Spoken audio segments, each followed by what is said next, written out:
அனைவருக்கும் வணக்கம். இன்னைக்கு வந்து பார்த்தீங்கன்னா 7 மணி அளவில் கூலி படத்துடைய ட்ரெய்லரை வந்து சன் பிக்சர்ஸ் வெளியிட்டிருந்தாங்க.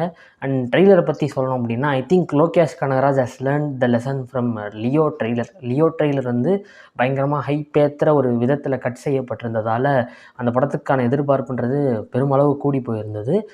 அந்த மாதிரி எந்த இதுவும் நடந்துட வேண்டாம். ஹைப் அதிகமாகி எல்லாருமே ஃபர்ஸ்ட் டே போய் பார்த்துட்டு வந்துட்டு, "என்னண்ணா இது படம் நாங்கள் எதிர்பார்த்த மாதிரி இல்லையே" அப்படின்னு சொல்லி கதற வேண்டாம் அப்படின்ற ஒரு நல்ல எண்ணத்தில் ஹைப் வராத மாதிரி ஒரு கட்டை வந்து பண்ணியிருக்காங்க. அண்டு இன்னொரு சூப்பரான விஷயம் என்ன அப்படின்னா, இந்த ட்ரெய்லர் வந்து தக் லைஃப் ட்ரெய்லர் மாதிரி மொத்த கதையும் அதிலே சொல்லி அட் தி சேம் டைம் ரொம்ப பிளாண்டாக இருந்த ட்ரெய்லர்னு சொல்ல முடியாது. கதையே பெருசாக ரிவீல் பண்ணாததுனால கூட மேபி அப்படி இருக்கலாம்.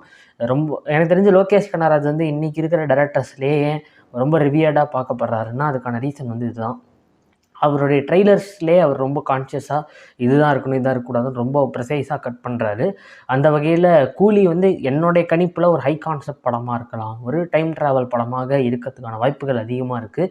ஃப்ரம் த ட்ரெய்லர் கட் நான் சொல்கிறேன், நான் வந்து கதை அடித்து விடவில்லை. This is not a fan theory Hyder.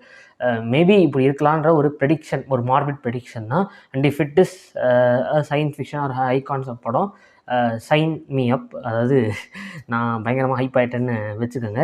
But பார்ப்போம். நான் வந்து எப்பயுமே சொல்கிறது தான், more than hype this is being cautiously optimistic அப்படின்னு சொல்லலாம்.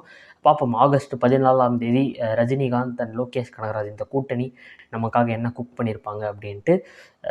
நன்றி, வணக்கம்.